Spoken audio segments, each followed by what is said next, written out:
The stars twinkled silently as the massive form of the Earth Defense Force flagship, Thunderchild, moved through space. Admiral Dae-sung Kim's weathered face reflected the soft blue glow of the tactical displays surrounding his command chair. His dark eyes never left the main view screen, where three alien vessels approached with a grace that seemed almost impossible for their size. Multiple energy signatures detected. "Admiral," reported his sensor officer. "Their power output is remarkable." The young officer's voice held a mix of awe and concern. Dae-sung merely nodded, his calm demeanor masking the rapid calculations running through his mind. Humanity had prepared for this moment for decades, carefully hiding their true capabilities behind a facade of primitive technology. The approaching alien ships bristled with what appeared to be energy weapon emplacements, their hulls gleaming with an almost organic sheen. "Status of our stealth systems?" he asked quietly. "Operating at peak efficiency, sir. They're only seeing what we want them to see." Aboard the lead alien vessel, the Galactic Council's first contact team was having a very different conversation. High Commissioner Xar, a tall, elegant being with silvery skin, studied the human vessel with barely concealed disdain. "Another species that never made it past the crude metal-hurling phase," Tar commented, mandibles clicking in amusement. "Science Officer Hanbin, your analysis." Hanbin, one of the few council members from an oxygen-breathing species, leaned over his instruments. "Their energy readings are minimal, High Commissioner. They appear to still rely on kinetic weaponry. Barely worth our attention." He paused, adjusting his sensors. "Though I must admit, their ship design is interesting. Inefficient, but interesting." Tsar waved a limb dismissively. "They all are, at this stage. They'll learn the proper way of doing things once they're properly inducted into the Council, or they'll remain a backwater curiosity." Meanwhile, aboard the Thunderchild, Lieutenant Jaya Park was preparing for her role in humanity's carefully crafted deception. At 28, she was young for such a crucial diplomatic position, but her unique combination of skills had made her the perfect choice. As she adjusted her formal uniform in her quarters, she reviewed the classified files one last time. The true extent of Earth's electromagnetic weapons development was staggering. While the Council races had pursued energy weapons exclusively, humanity had taken a different path. They had perfected railgun technology to a degree that would seem impossible to their new alien visitors, if they knew about it. Lieutenant Park to the briefing room. Came the announcement over the ship's comm system. Jaya took one last look in the mirror, straightening her shoulders. She would play the role of an eager, somewhat naive diplomatic attaché from a developing species. The Council representatives would expect nothing less. In the briefing room, Admiral Kim was waiting with Captain Lee and the rest of the diplomatic team. "Remember," he said as Jaya entered, "we're walking a fine line here. We need to appear advanced enough to be worth their interest, but not so advanced that we pose a threat. The Council's database indicates they've never encountered a species that developed along our technological path," Captain Lee added, bringing up a holographic display of the Council's known territory. "They've dismissed kinetic weapons entirely in favor of energy-based systems." Jaya nodded, reviewing her mental notes. "Their shields are optimized for energy weapons. They have no effective defense against hypersonic projectiles." She smiled slightly. "They don't think they need one." A soft chime indicated the arrival of the Council's shuttle. Admiral Kim's expression remained neutral, but his eyes held a glint of anticipation. "Let's go welcome our guests. Remember, we're just simple humans, eager to join the galactic community." As they walked to the docking bay, Jaya thought about the massive railgun batteries hidden throughout Earth's solar system, concealed by technology that made them appear as simple asteroid mining operations to outside observers. The Council would see what they expected to see: a young species still using primitive technology, not worth serious consideration.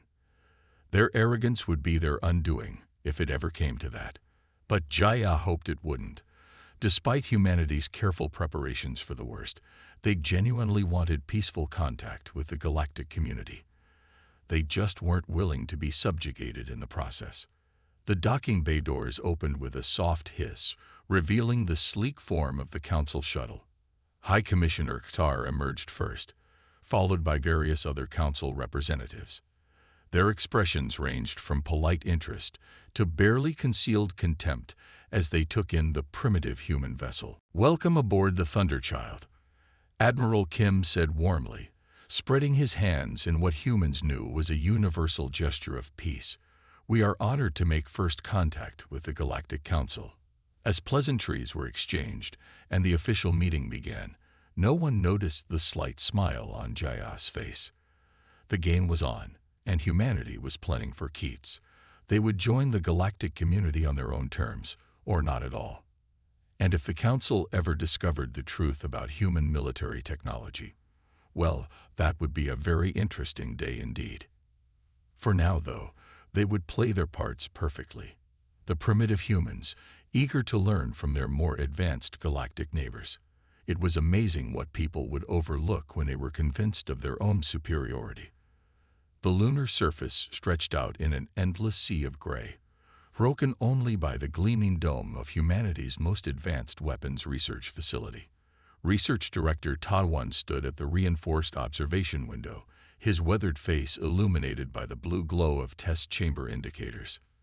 Behind him, dozens of scientists and engineers worked at their stations, preparing for another milestone in human achievement. "Test firing sequence initiated," announced the calm voice of the facility's eye. "All personnel clear of testing range." Taiwan watched as the massive railgun, nearly a kilometer in length, hummed to life. The weapon looked deceptively simple, just a long barrel assembly mounted on the lunar surface, aimed at a distant target area where no one would notice the impacts. "Energy levels at maximum," reported Senior Engineer Minna. Her fingers danced across the control panel, making final adjustments.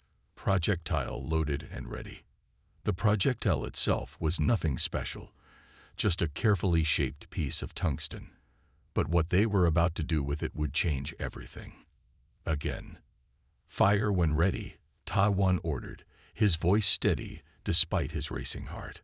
The railgun fired with barely a sound in the lunar vacuum. On their screens, they watched the projectile accelerate to speeds that would have seemed impossible just a few years ago, 0.15 times the speed of light. At that velocity, even a small piece of metal carried the energy of a nuclear weapon. Impact in 3, 2, 1.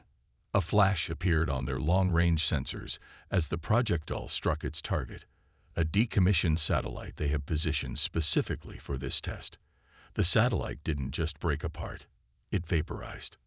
"Test successful," Minna announced, trying to keep her voice professional despite her excitement. All parameters met or exceeded. Taiwan allowed himself a small smile. Meanwhile, across the galaxy, things were very different. In the gleaming towers of the Centaurian Empire's Science Academy, Chief Scientist Nim was presenting his latest breakthrough in energy weapon technology. His audience of council representatives watched in awe as he demonstrated a new type of plasma cannon. "As you can see," Nim declared, his tentacles waving in what his species considered a gesture of pride, "our latest advancement allows for a 15% increase in penetration against standard shields." The council representatives murmured appreciatively. None of them noticed the small display in the corner, showing news from the human sectors. None of them cared about reports of strange weapons tests in Earth's solar system. The humans continue their quaint experiments with projectile weapons, one council member commented during a break. "Did you hear they're still working on electromagnetic acceleration?" Laughter rippled through the group. "How charming," Nim responded. "Like watching children play with stones while we wield stars." Back on Luna, Taiwan was reviewing the test data with his team. "The Council's best shields are rated for energy weapons up to 50 terajoules, he noted.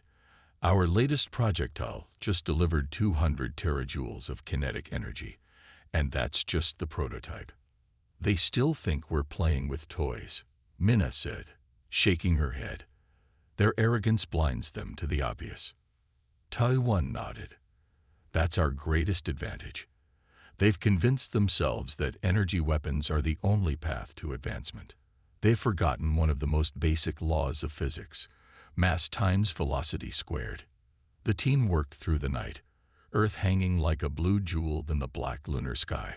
They were pushing the boundaries of what was possible with electromagnetic acceleration, achieving velocities that the Council races had deemed impossible for primitive technology. In his private office later, Tai-1 recorded his daily log.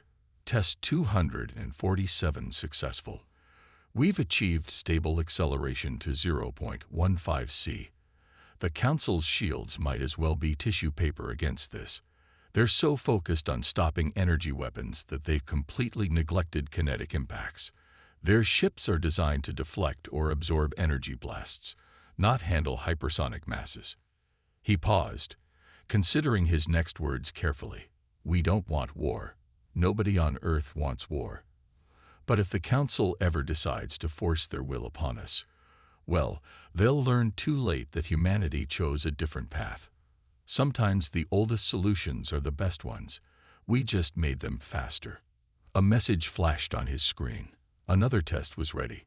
Tai-1 stood, straightening his lab coat. As he walked back to the control room, he passed the facility's motto etched into the wall: Per aspera ad astra, through hardship to the stars. The humans would take their place among the stars, one way or another. And if the Council couldn't accept that, they would learn a harsh lesson about underestimating primitive technology. The railgun hummed to life once more, preparing to hurl another piece of metal at speeds that would make the Council's best scientists question everything they thought they knew about physics. In the end, it wasn't about how advanced your technology was. It was about how you used it. And humanity had always been very, very good at finding innovative ways to use simple things. Space was never truly silent to those who knew how to listen. Captain Min-Ho Lee stood on the bridge of the Sol Star, hearing the subtle hum of his ship's systems beneath his feet. The massive cargo vessel, supposedly carrying nothing more dangerous than processed metals and farming equipment, drifted through the darkness between stars. 3 ships just dropped out of FTL, Captain, reported his sensor officer, trying to keep her voice steady. Signature matches known pirate vessels. They're moving to surround us. Min-Ho nodded, his weathered face showing no sign of concern. At 53, he had seen more than his share of space combat, though most people wouldn't expect that from a simple merchant captain. Time to intercept, he asked calmly, straightening his simple black uniform. 5 minutes, sir. They're not even trying to hide their approach. Lead vessel is... Wait. The sensor officer's eyes widened. Sir, it's the Blood Dawn, the Raider King's personal ship. A murmur ran through the bridge crew. The Raider King was infamous throughout this sector of space, known for his brutal efficiency and his contempt for human vessels. His pirates preyed on ships from primitive species, confident that their advanced shields could handle any resistance. Well, Min-Ho said, settling into his command chair, this should be interesting. Battle stations, but keep all weapons concealed. Let's play this their way. For now. The pirate ships were beautiful in their own way, Min-Ho had to admit. Their hulls gleamed with the distinctive purple-black alloy favored by the Raider King's fleet, energy weapons prominently displayed as a show of force. They're hailing us, communications reported. On screen, the Raider King's face filled the main view screen. Like most of his species, he had iridescent scales and multiple eyes, giving him an appearance that humans often found unsettling. His translator converted his clicks and whistles into accented standard. Human vessel, he announced, mandibles spreading in what his species considered a smile. Your cargo now belongs to us. Power down your systems and prepare to be boarded. Resist, and we will destroy you. Min-Ho leaned forward slightly. This is Captain Min-Ho Lee of the Earth merchant vessel Sol Star. You are in violation of protected space. Leave immediately. The bridge of the Blood Dawn erupted in laughter. Protected space. Your primitive weapons cannot harm our shields. Perhaps we should demonstrate. A beam of energy lanced out from one of the pirate vessels, striking the Soul Star's hull. It left a small scorch mark, but nothing more. That was a warning, the Raider King said. The next will not be so gentle. Minho sighed, almost sadly. No, he said quietly, this was your warning. He pressed a button on his chair's armrest. Weapons, you may deploy. The Soul Star's hull seemed to ripple as hidden panels slid aside, revealing 4 railgun ports. They were small by military standards, but more than adequate for their purpose. Final warning. Minho transmitted. Leave our space immediately. More laughter from the pirates. Your projectile weapons are useless against our shields. They cannot. Minho cut the transmission with another button press. Target their engines. 1/4 power. Let's not vaporize them completely. The railguns hummed to life, their electromagnetic fields building to a fraction of their true capacity. Most cargo ships carried some defensive weapons. The pirates were expecting that. What they weren't expecting was bleeding-edge military technology, disguised as simple merchant defenses. Fire. 4 streaks of light, too fast for the human eye to track, crossed the space between ships. The pirates' shields, designed to handle energy weapons, might as well have been cobwebs trying to stop bullets.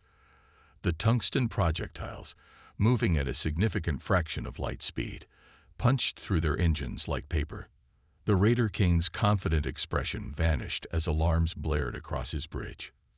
2 of his ships were already drifting, their engines reduced to scattered atoms.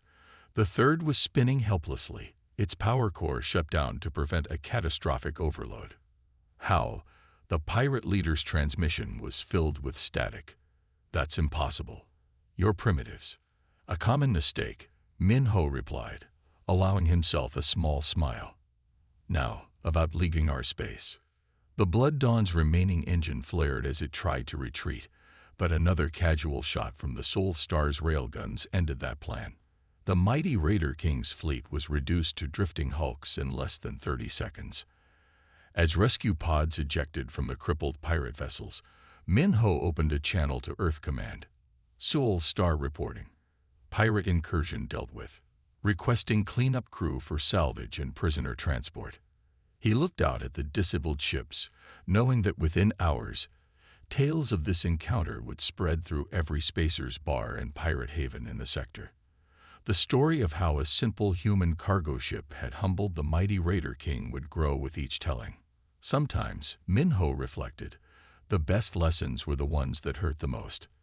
The galaxy was slowly learning that humanity's primitive technology was anything but primitive.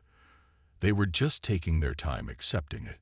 Dr. Sunhai stood in the gleaming conference room of the Galactic Council's Science Division, her presentation materials ready. Through the vast windows behind her, Earth hung like a blue marble in space, seemingly peaceful and harmless. The Council investigation team filed in, led by the renowned Professor Vex, their expressions a mixture of curiosity and barely concealed condescension. "Thank you for coming," Sunhai began, her voice clear and professional. She had been chosen for this presentation not just for her expertise, but for her ability to maintain composure while delivering Earth's carefully crafted message. "We're here to discuss the recent incident involving the merchant vessel Soul Star." Professor Vex, his crystalline form catching the light, made a dismissive gesture. Yes, the alleged destruction of 3 pirate vessels by a simple cargo ship. Clearly, there must be some mistake in the reports. Sunhai smiled slightly. "No mistake, Professor. Would you like to see the sensor logs?" She activated the holographic display, showing the encounter in perfect detail. The Council scientists watched as the Soul Star's hidden railguns deployed and fired, their projectiles tearing through the pirates' supposedly impenetrable shields. "Impossible," muttered one of the junior scientists. "Those shields were rated to withstand capital ship energy weapons." "As you can see," Sunhai explained, zooming in on the moment of impact, Our mass driver technology operates on principles your shields simply aren't designed to handle. She could see the moment understanding began to dawn in Professor Vex's eyes. His crystalline structure dimmed slightly, a sign of distress in his species. But the energy requirements, he began, are quite reasonable, actually. Sunhai brought up another display. We've simply taken a different approach. While the Council focused on energy weapons, humanity continued to develop kinetic solutions. The room grew very quiet as she showed them the mathematics. The Council scientists had always dismissed electromagnetic acceleration as primitive, assuming it could never achieve the velocities needed for modern space combat. They had been catastrophically wrong. The projectile mass is minimal, Sunhee continued, her voice pleasant but firm. Just a few kilograms of shaped tungsten, but at these velocities, she let the equation speak for itself. Mass times velocity squared. Professor Vex's assistant, a younger member of his species, spoke up. But our sensors showed only basic power signatures from human vessels. Nothing capable of this. Sunhai's smile widened slightly. Did they? Or did they show exactly what we wanted them to show? The implications hit the room like a physical force. If humans could hide the power signatures of their weapons so effectively, what else were they hiding? This is just a simple merchant vessel's defensive array, Sunhai added casually. Nothing special. Standard equipment for our cargo fleet. The lie was perfect because it contained so much truth. These were indeed standard weapons for Earth's merchant fleet. They just happened to be far more advanced than anyone had suspected. Professor Vex moved closer to the holographic display, his crystalline form now notably dimmer. The pirates' shields, they never stood a chance, did they? Energy shields are excellent at stopping energy weapons, Sunhai acknowledged. But they have certain limitations when dealing with physical objects moving at relativistic speeds. I'm sure you understand the physics involved. One of the junior scientists was frantically running calculations on his pad. He looked up, his face pale. The kinetic energy, it's orders of magnitude beyond what our shield systems are designed to handle. Indeed, Sunhei said. As I mentioned, your shields simply aren't designed to handle this kind of impact. Though I'm sure your engineers could adapt them, given time and proper understanding of the principles involved. The threat was subtle but clear. Humanity knew exactly how to defeat the Council's most advanced defensive technology. Professor Vex's voice was barely a whisper. How long have you had this capability? Sunhee's expression remained pleasant. I'm afraid that's classified information, Professor, but I can assure you that every human merchant vessel is properly equipped to defend itself against piracy. The implications hung in the air. If this was standard merchant technology, what did Earth's actual warships carry? Of course, Sunhai added, we're more than happy to continue peaceful trade and cultural exchange with the Council races.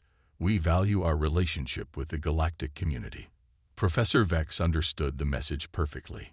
His species' crystalline form now showed the distinct clouding pattern of deep fear. The humans weren't threatening the Council. They were simply making sure everyone understood the new reality. Thank you for your time, Sunhei concluded.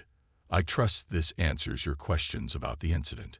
The Council scientists filed out quietly, their earlier arrogance completely evaporated. As they left, Sunhai heard one of them muttering, we need to completely redesign our defensive systems. Everything we thought we knew about human technology. She gathered her materials calmly, satisfied with the day's work. Sometimes the best way to prevent a war was to make sure everyone understood exactly how costly it would be. The Council had just received that message, loud and clear. The age of dismissing humanity as primitive was over. The real question was, what would the Council do with this new understanding? The massive underground chamber of the Earth Defense Council hummed with tension. Holographic displays filled the air, showing fleet movements and defense grids across the solar system. Fleet Commander Sangwon's weathered face was illuminated by the blue glow of tactical displays as he delivered the news everyone had been dreading, yet expecting. "The Galactic Council has issued their ultimatum," he announced, his voice steady despite the gravity of the situation. "They demand we disarm our merchant fleet and submit to weapons inspections within 72 hours. Admiral Yoon-hee, seated at the head of the obsidian conference table, studied the tactical projections with eyes that had seen too many conflicts. Her silver hair reflected the holographic light as she zoomed in on the Council fleet movements. "Show me their approach vectors," she commanded. The display shifted, revealing hundreds of Council warships gathering at strategic points around human space. Their energy signatures blazed like stars on the tactical grid. "They're forming 3 main battle groups," Sang-won explained, highlighting each formation. "The largest force is gathering here, at the edge of the Kuiper Belt. 2 smaller fleets are positioning themselves near Mars and Venus." One of the Council members, an older man with worry lines etched deep in his face, spoke up. "How many ships?" "Over 2,000 in the main fleet, another 1,000 split between the other 2 groups." Sang-won's expression remained neutral. "They're bringing everything they have." The room fell silent as the implications sank in. The Council races had assembled the largest fleet in known galactic history. They meant to make an example of humanity. "They've also sent us their battle plans," Sang-won added, a hint of amusement creeping into his voice. "As a courtesy, they say, to show us the futility of resistance." Admiral Yoon-hee's lips curved in a slight smile. "How thoughtful of them. And what do they plan to do?" "A 3-pronged attack. They believe their numbers and energy weapons will overwhelm our primitive defenses." Sang-won brought up another display, showing Earth's orbital defense platforms. "They think these are simple defensive batteries, standard energy weapon emplacements." "They still don't understand," Sang-won said quietly. "They think our orbital platforms are mere defensive batteries." Yoon-hee nodded. "Then let them come." She stood, walking to the main tactical display. "Status of the Thunderbird network." "All platforms report ready," Sang-won replied. "Over 15,000 Railgun platforms hidden throughout the system, disguised as mining operations, debris, or simple satellites, each capable of accelerating projectiles to 0.2 C. The Defense Council members exchanged glances. The Thunderbird network was humanity's greatest secret, a vast web of electromagnetic weapons that could turn any piece of space debris into a relativistic projectile. "And our fleet?" Yoon-hee asked. "In position but hidden. The Council believes we have only 50 warships. They don't know about the other 400, or their true capabilities." A young Council member raised her hand. "What about civilian casualties? Their fleet will be carrying millions of beings." Yoon-hee's expression softened slightly. "That's why we're going to give them one last chance. Prepare a response to their ultimatum. Tell them we're willing to negotiate, but we will not disarm." "And if they attack anyway?" someone asked. "Then we will defend ourselves," Yoon-hee said firmly. "But we'll target their engines and weapons first. Give them a chance to surrender before." She didn't need to finish the sentence. The next few hours were filled with preparations. Throughout the solar system, hidden weapons platforms went through final checks. Fleet commanders received their orders. Emergency broadcasts were prepared for all human colonies and settlements.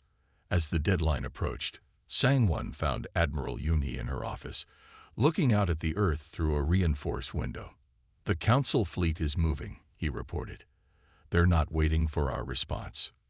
Yoon-hee didn't turn around. "They think they're being clever. Striking before we can properly mobilize." She was quiet for a moment. "How many lives do you think we could save if they just listened?"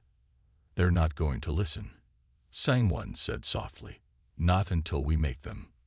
"No," Yoon-hee agreed, finally turning to face him. "They won't. Signal all commands. Operation Thunderbird is now active. But remember our priorities. Disable before destroying. Give them every chance to surrender." As they walked back to the command center, alerts began flashing across every screen.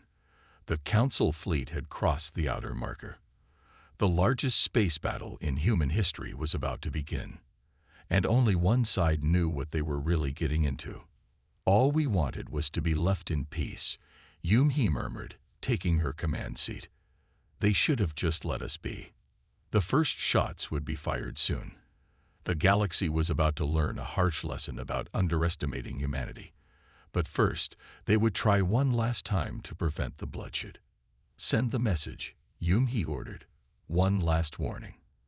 After that, she looked at the tactical display, where thousands of hidden weapons waited for her command. "After that, we show them exactly what humanity can do." The lunar surface stretched silent and cold as the Council's massive fleet emerged from hyperspace, their ships breaking into normal space like a shower of metallic stars. General Du-hyun stood in the hardened command center beneath the lunar surface, his face illuminated by dozens of holographic displays tracking the incoming vessels. "Final count confirms 3,247 Council warships," reported his tactical officer. "They're moving into attack formation." Beside him, Defense Minister Jinwoo watched the displays with an expression of resigned determination. They had hoped it wouldn't come to this, but the Council had made their choice. "Time to weapons range," Du-hyun asked quietly. 4 minutes at their current speed. They're launching fighters. The Council fleet was beautiful in its own way. Thousands of ships moving in perfect formation, their energy weapons charging, shields shimming with power. They had come to teach humanity a lesson about defiance. Last transmission from their command ship, communications announced. "They're offering us one final chance to surrender." Jinwoo straightened his uniform. "Send them our response." A simple message flashed across the communication channels. "This is your final warning. Leave our space immediately or face the consequences."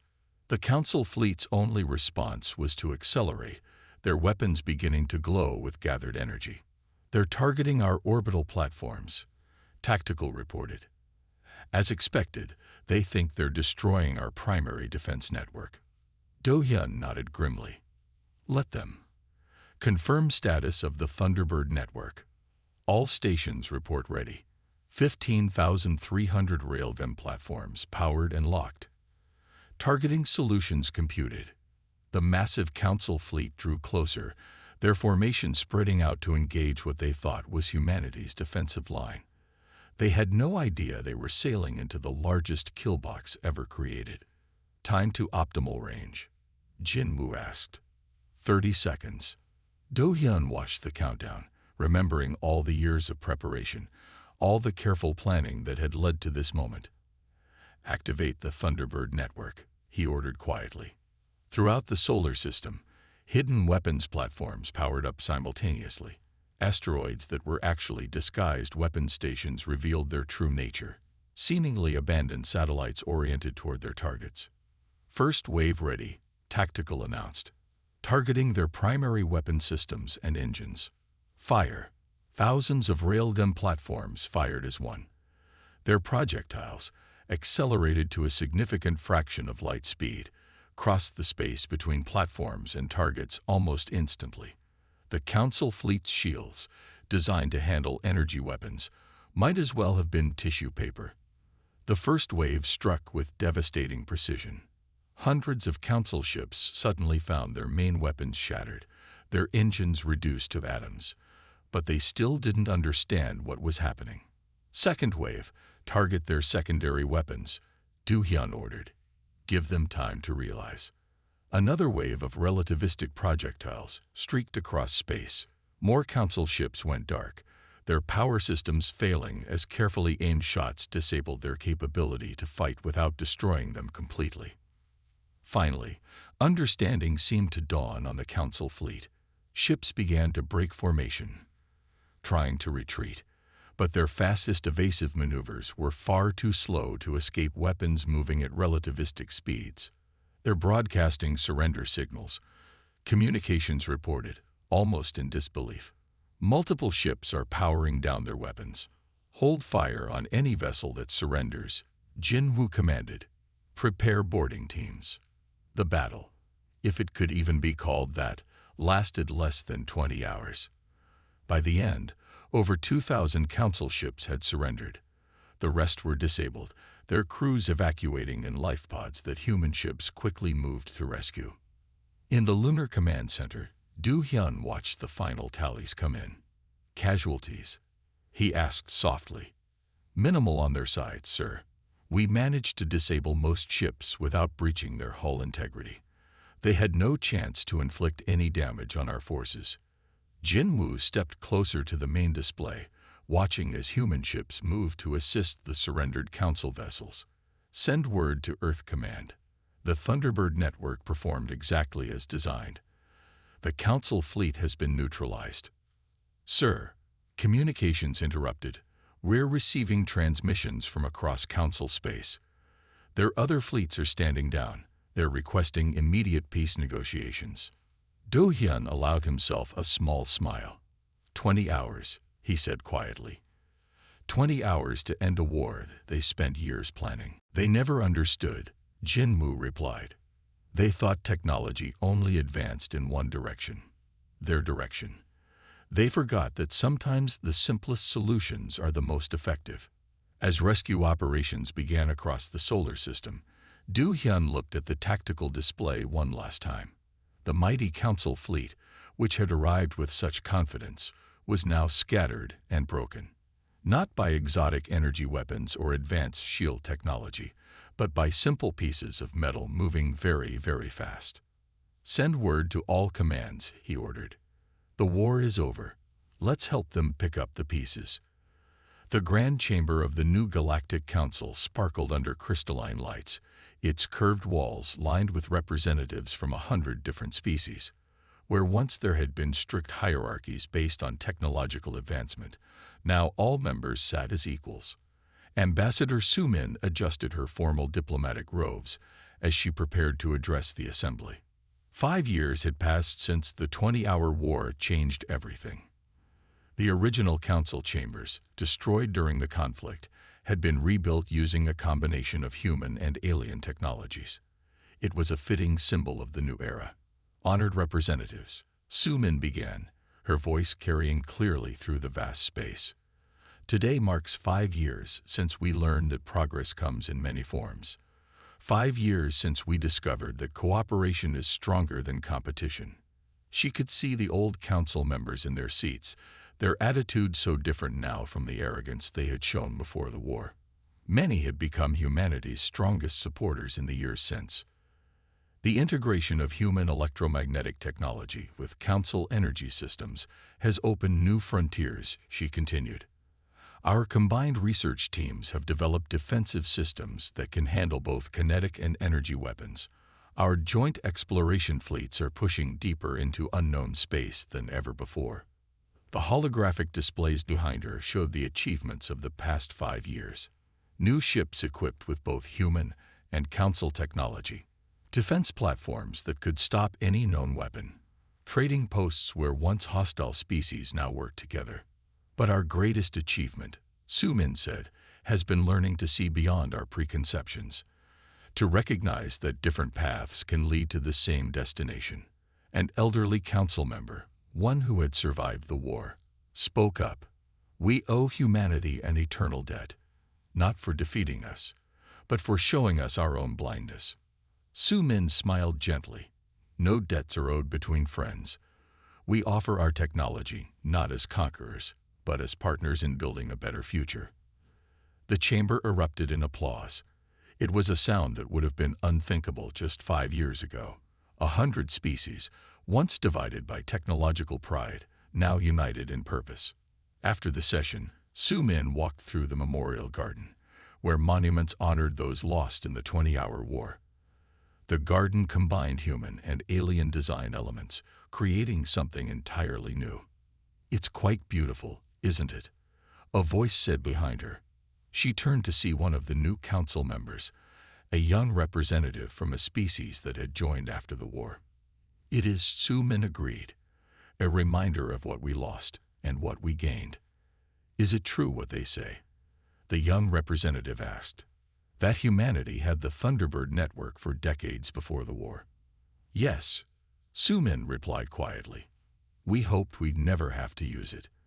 That's why we share our technology now, to make sure such weapons never need to be used again. They walked together through the garden, passing groups of different species studying and working together. The old barriers were falling, one by one. Some say humanity could have conquered the galaxy after the war, the young representative noted.